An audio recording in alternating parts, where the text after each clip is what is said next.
नई बहू को मिला भुक्कड़ ससुराल। लड़के का परिवार अच्छा है। 3 नंद, माता पिता, साथ में 2 छोटे भाई भी हैं। लड़का इंजीनियर है और बहुत पैसे कमाता है। ये सुनते ही नैना के होश उड़ जाते हैं। 3 नंद, 2 छोटे देवर, ऊपर से सास ससुर के साथ मेरा पति, इतना बड़ा परिवार। अरे माँ, इतने बड़े परिवार में तो मैं परेशान ही हो जाऊंगी। काम भी करूं और उनके ताने भी अलग से सुनो। अरे बेटी, परेशान क्यों होती है? पंडित जी, मेरी बेटी के लिए ससुराल ऐसा दिखाओ जहां माता पिता और लड़का इकलौता हो, ताकि मेरी बेटी को ज्यादा परेशानी ना उठानी पड़े। चलिए, अगर ऐसी बात है तो ठीक है। मैं आपको एक अमीर घर का रिश्ता दिखाता हूँ। इकलौता बेटा है, साथ में माता पिता रहते हैं। नैना जैसे ही लड़के की फोटो देखती है, उसे लड़के की तस्वीर अच्छी लगती है। अरे लड़का तो अच्छा है, इकलौता है, परिवार भी छोटा है, और क्या ही चाहिए। माँ, मुझे लड़का पसंद है। ओहो पगली, चलो ठीक है, कोई लड़का तो तुझे पसंद आया। पंडित जी, अब आप इसी लड़के से मेरी बेटी के रिश्ते की बात चलाइए। हाँ हाँ बहन जी, बिल्कुल। फिर क्या था, पंडित उस अमीर घर में जाकर रिश्ते की बात कर लेता है। अब दोनों परिवार एक दूसरे से मिलने लगते हैं और उनका आना जाना लगा रहता है। बहुत जल्द शादी की तारीख भी निकल आती है। मुझे नहीं पता था कि इतनी जल्दी शादी की तारीख भी निकल आएगी। बेटी, अपने ससुराल में जाकर खुश रहना। खुश तो रहूंगी ही माँ, छोटा सा परिवार है। सुबह शाम रोटी, दोपहर में सोना, फिर रात को आराम करना। नैना को बहुत आसान लग रहा था, लेकिन वैसा होने नहीं वाला था। शादी होने के बाद जब वह अपने ससुराल आती है तो उसका ससुराल में घर बहुत बड़ा होता है, जिसमें उसे सफाई करने में ही बहुत ज्यादा समय लग जाता है। हे भगवान, अमीर घराने में तो आ गई, लेकिन यहाँ झाड़ू पोछा करते करते ही मेरी कमर टूट गई। तभी आवाज आती है, बहू, ओ बहू, अरे अभी तक तूने नाश्ता नहीं बनाया? नैना फटाफट सफाई करने के बाद अपनी सास के पास जाती है। माँ जी, बस रसोई में ही जा रही हूँ, मैं पहले सफाई कर रही थी। अच्छा सुनो, मेरी नंद और उसके बच्चे आज घर पर आ रहे हैं। उनके नाश्ते के लिए आलू के पराठे बना ले। और हाँ, शिवा आलू के पराठे नहीं खाता, उसे प्याज के पराठे पसंद है, उसके लिए वही बना देना। हेमलता ऐसा कहकर चली जाती है। लो जी, मिल गया ऑर्डर। अब इतने सारे लोगों के लिए पराठे बनाने होंगे। नैना ऐसा कहकर रसोई में चली जाती है, जहां वो बहुत सारा आटा गूंथती है। इतना सारा आटा गूंथने में ही मेरे हाथ दुखने लगे, अभी तो इनके पराठे भी बनाने हैं। नैना रसोई में आलू के पराठे बना ही रही थी कि हेमलता की नंद माहेश्वरी अपने बच्चों के साथ आ जाती है। अरे वाह, सही समय पर आई हो नंद जी, गरम गरम पराठे बन रहे हैं। बहू, चलो नाश्ते की टेबल पर ही बैठते हैं, वहीं पर बातें करेंगे। हेमलता पूरे परिवार के साथ नाश्ते की टेबल पर बैठ जाती है, जिसके बाद रसोई से नाश्ते की टेबल का सफर करते हुए नैना बहुत थक जाती है। हे भगवान, नाश्ते की टेबल पर आने आने में ही मेरी फिरकनी बन गई।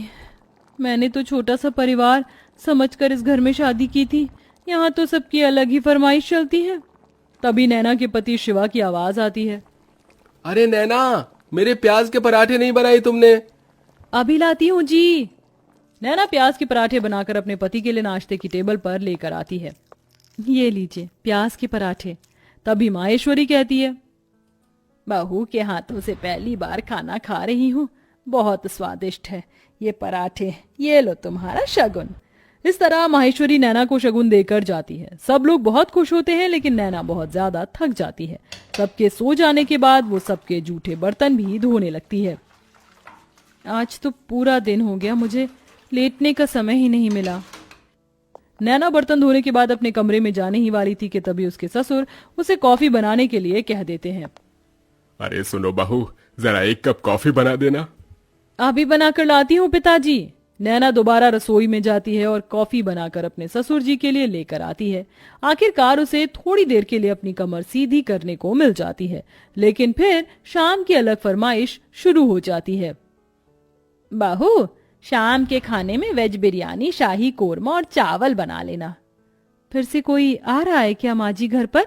अरे नहीं, ये तो शिवा को बहुत पसंद है, इसीलिए बनवा रही हूँ। ठीक है माँ जी। अब शाम का खाना बनाने के लिए नैना फिर से रसोई में जाती है और खाना बनाते हुए खुद से ही कहती है, हे भगवान, कैसा परिवार मिला है मुझे।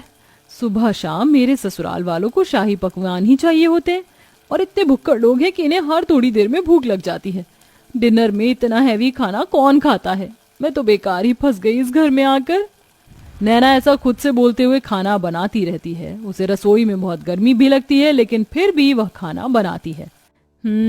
खाना तो बहू बहुत स्वादिष्ट लग रहा है, खुशबू से पता चल रहा है। हाँ हाँ, मेरी मेहनत जो लगी है, स्वादिष्ट तो होगा ही। नैना भी खाने की टेबल पर बैठकर खाना खाने ही वाली थी कि तभी किसी के आने की दस्तक होती है। हेलो गाइस, मेरे बिना ही खाना खा रहे हो? अरे बेटा चिराग, तुम यहाँ विदेश से कब लौटे? मेरे साथ मेरे कुछ दोस्त भी घर पर आए हैं। आज ही हम ऑस्ट्रेलिया से इंडिया आए हैं।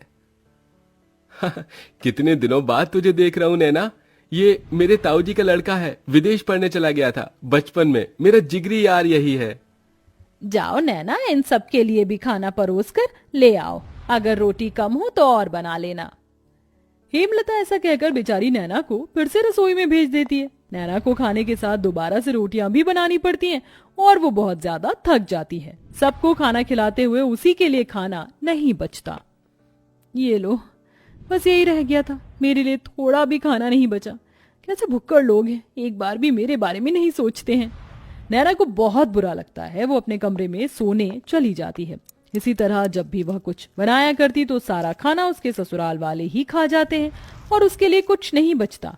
ऊपर से घर में मेहमानों का आना जाना लगा ही रहता है, जिसके चलते एक दिन नैना की बहुत ज्यादा तबीयत खराब हो जाती है। इनके शरीर में बहुत ज्यादा थकावट है। लगता है काफी दिनों से जरा भी आराम नहीं मिला है, इसलिए शरीर में कमजोरी हो गई है। ये मैंने दवाइयां दे दी हैं, बस आप इन्हें थोड़ा आराम करने दीजिए, जल्दी ही ठीक हो जाएंगी। डॉक्टर की ये बात सुनने के बाद हेमलता को अपनी गलती का एहसास होता है और वह अपनी बहू के पास जाकर उससे कहती है, जब से तुम इस घर के अंदर आई हो सारे काम तुम ही देख रही हो। मैंने तो कोई काम नहीं किया है और ये भी नहीं सोचा कि तुम कितनी थक जाती होगी। मुझे माफ कर देना बहू, लेकिन आज से मैं भी तुम्हारी मदद करवाया करूंगी। माँ जी, आपको माफी मांगने की जरूरत नहीं है। मैं इस घर की बहू हूँ और घर की जिम्मेदारी समझना मेरा फर्ज है। नैना इतना कह रही थी कि तभी घर पर उसकी तबीयत के बारे में सुनते ही ताई जी, मौसी जी, बुआ जी सब आ जाती हैं उसकी देखरेख के लिए। हमारे रहते बहू को एक भी काम करने की जरूरत नहीं पड़ेगी। अरे बुआ ताई जी हैं ना, और मौसी जी भी हैं, हम सब मिलकर सारे काम कर लेंगे। इस तरह सब लोग नैना की बहुत अच्छे से देखरेख करते हैं। नैना को इससे ये समझ आता है कि रिश्तेदारों का आना जाना अच्छा होता है और सबके साथ प्यार प्रेम से रहना भी बहुत जरूरी है। जैसे ही वो ठीक हो जाती है, वो पहले की तरह फिर से घर की सारी जिम्मेदारियां खुद उठा लेती है। चलिए, आप सभी आज खाने की टेबल पर बैठिए। अब मेरी तबीयत बिल्कुल ठीक है। मैं आप सभी के लिए आपकी पसंद का खाना बनाऊंगी।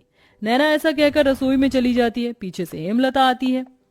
अब से मैं भी तुम्हारी रसोई में मदद करवाया करूंगी और मैं जानती हूँ आखिरी में तुम्हारे लिए कुछ नहीं बचता, इसलिए पहले ही तुम अपने लिए खाना निकाल लिया करना। ये सुनते ही नैना को बहुत खुशी होती है और उसे अपनी माँ की याद आ जाती है, जिसकी वजह से उसकी आंखें भर आती हैं। अरे ये क्या बहू, तू रोने क्यों लगी? बस आज आपकी बातें सुनकर मुझे अपनी माँ की याद आ गई। हेमलता उसे गले से लगा लेती है। इस तरह दोनों सास बहू मिलकर घर को संभालती हैं और एक साथ खुशी खुशी रहने लगती हैं।